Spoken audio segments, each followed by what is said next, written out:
I would just say the word resiliency. You just, talk about the team. Resiliency? Is that what you said? Okay. Yeah, resiliency. Down one. Resiliency. The team's down 1-0, and obviously that ability to stay in the game, come back, and get the 3 points. Well, what I would say, Miles, to answer your question, what I would say is that I was pleased with the way the team performed in the first half. Obviously, going a goal down wasn't ideal, the foul and the setup of the wall. We'll take a look at that and correct that. But I thought overall our play in the first half was really good, except for maybe that final pass, that final action. So I thought the first half was really good. When we came out at halftime, I didn't think we played as well as we did in the first half. And we scored 2 goals, perhaps not playing as well as we did in the first half, and that's just the game. The common thread, the common denominator between the 2 halves was resiliency. They never quit. They never stopped believing they could win games.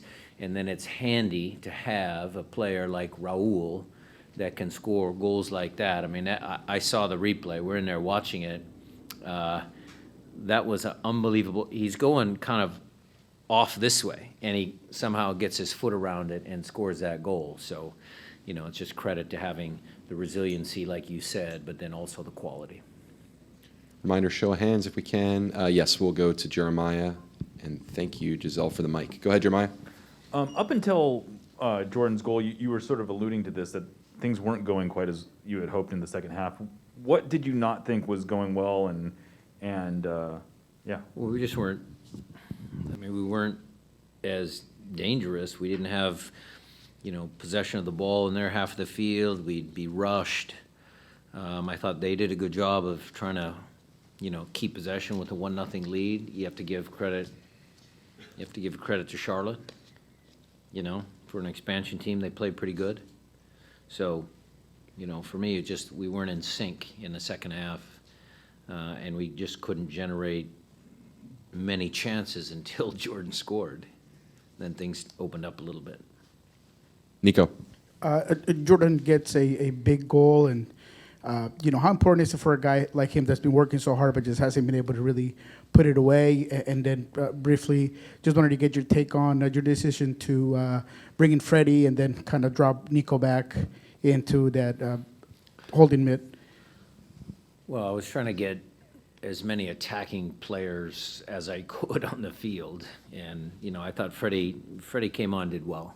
I thought he was very effective in that position, helped us throughout his time on the field.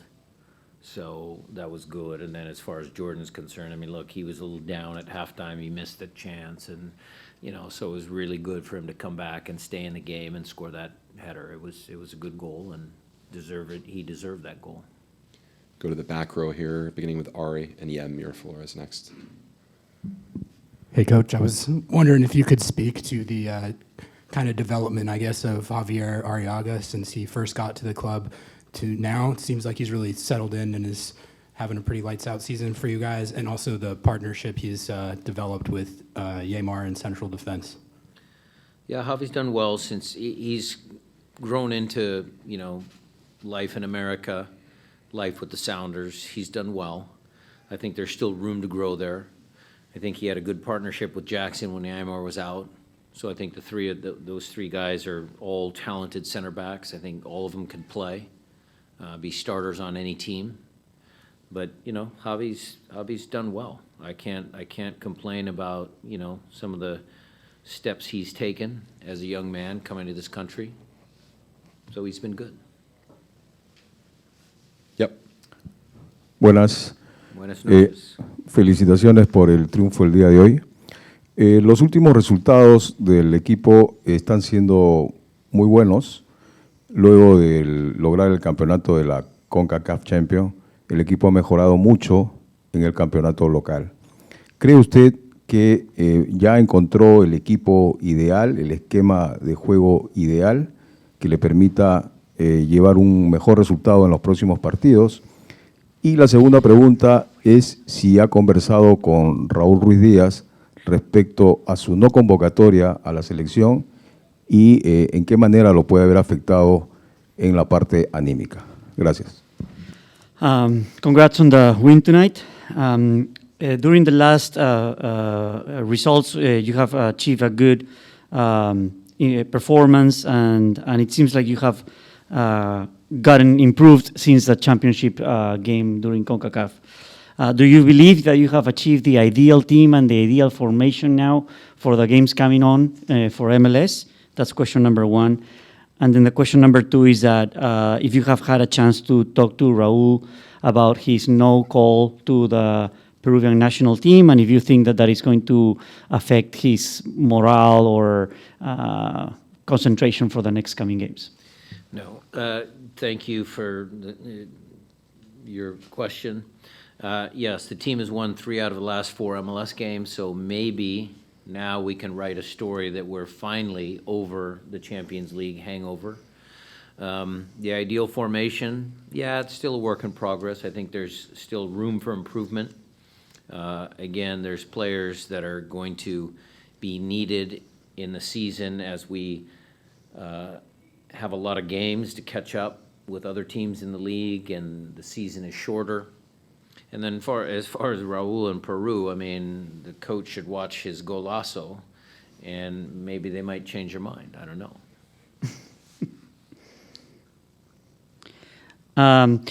Muchas gracias por la pregunta. Y efectivamente sí, hemos ganado los últimos 3 de los 4 últimos partidos que hemos jugado en la liga, y eso nos lleva a tener una indicación que estamos mejorando en la forma en cómo nos presentamos en los partidos normales de la liga, y que ya hemos pasado un poco el tema de la concentración que teníamos antes en la CONCACAF Champions.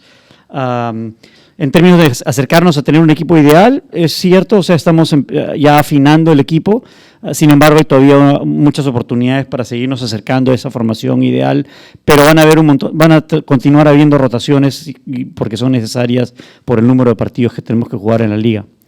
Con respecto a Raúl, la verdad es que no sé, pero si el entrenador ha visto el golazo que marcó hoy día, probablemente cambie su opinión acerca de su convocatoria. Okay, as we prepare to transition up to the Zoom portion of the questions, a reminder for those on Zoom, if you have a question, please hit that raise hand function button so that Matt can call on you. Before we do that, are there any other questions in the room?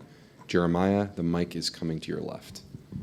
Yeah, we've talked about how this is the first of a 5-game homestand. Just how much emphasis was there, or how important was it for you to start it off with a win? Well, it was, again, not a must-win game, but kind of a must-win game if we wanted to really consider ourselves contenders for, playoff positioning, going deep into playoffs. I think we have to make a statement that we're back and we're here at home and we're going to, start collecting points. I think it was a pretty important game, Jeremiah, for them mentally, for the crowd that showed up tonight on a Memorial holiday weekend. I think it was important.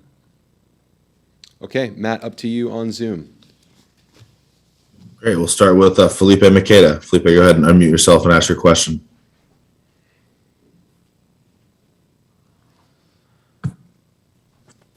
Thank you, Matt. Coach, 2 questions. One is right after the goal, you had 2 subs ready. What do you see after the goal that make you stop the substitutions? And the second question is today, the game was part of the gun violence. What can you tell me about that? Well, the subs, that's an easy question. When we scored the goal, you have to wait a little bit to see how the game changes, how it changes because you scored, the momentum and all of that. So, Jimmy eventually saw the field, but I was going to bring Leo Chu on to try and create a goal. So it was a little unfortunate for him. As far as the gun violence is concerned, that's a bigger topic. That's a very big thing. I was very proud of our organization. The things that Adrian said mean a lot to all of us, with kids, grandkids, all of that. What I would say is that, there's too many people out there that have too many excuses about not wanting to do something. And there's so many common sense reasons why background checks, should be made in this country. And I blame the people, the politicians, because they should really get off their ass and do something about it. I could take any excuse. I could take their, okay, at 18, people join the Army. Well, okay, if they join the armed forces, they're taught how to, handle a weapon. A normal 18-year-old person is not ready to handle a weapon if he doesn't have any training or anything. I think it's too young anyway. But there's so many answers that I could give all of the stupid excuses that they have, and it's really frustrating, really frustrating for all of the parents, all of the people that can see clearly. So Felipe, that's a big topic, big discussion, and this club is going to continue to try and lead by example. And on that, I mean, a lot of people throw their hands up, oh, well, it doesn't matter, we're never going to have, that's an excuse for me too.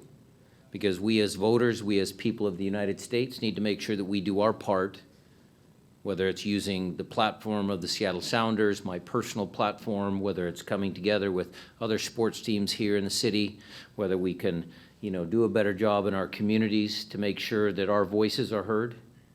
I think it's really, really critical that we address this issue, because it's sickening to see the kids' faces, that were killed, and the family that lost the mother and the father. I mean, it's terrible. It's really heart-wrenching, and it's terrible. John Lupo. Thanks, Matt. Brian, you mentioned that up until Jordan had scored, you guys hadn't been able to create much, especially in the second half. What were they doing defensively that you weren't able to create as much as you wanted, and what changed when Jordan scored, and then obviously Raul scored that golazo? Well, John, I don't think we created chances in the first half. So again, I was happy with the way we played. Again, just that final action, that final pass was missing. And then in the second half, yeah, we didn't quite do a good enough job of, getting the ball into the right spots, giving the ball away a little bit too much. But I just think you could always tell that one goal was going to spark the team. One moment of quality was going to, get us, the momentum that we needed to take the game. And so when Alex played that beautiful ball in and Jordan finished the play, that's what we needed. That appears to be it from Zoom. So back to you, Alex. Thanks, Matt. Final questions in the room? Yeah. Mike will make its way back to you there.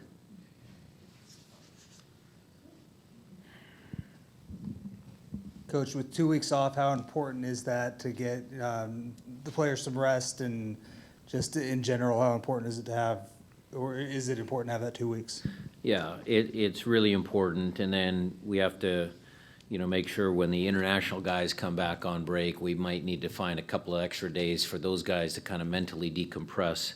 We've played a lot of games this year. It seems like we're already 2/3 of the way through a season, and, MLS seasons are long, and you get kind of that mid-season malaise that you're tired, you're mentally fatigued. So this break hopefully is a good one.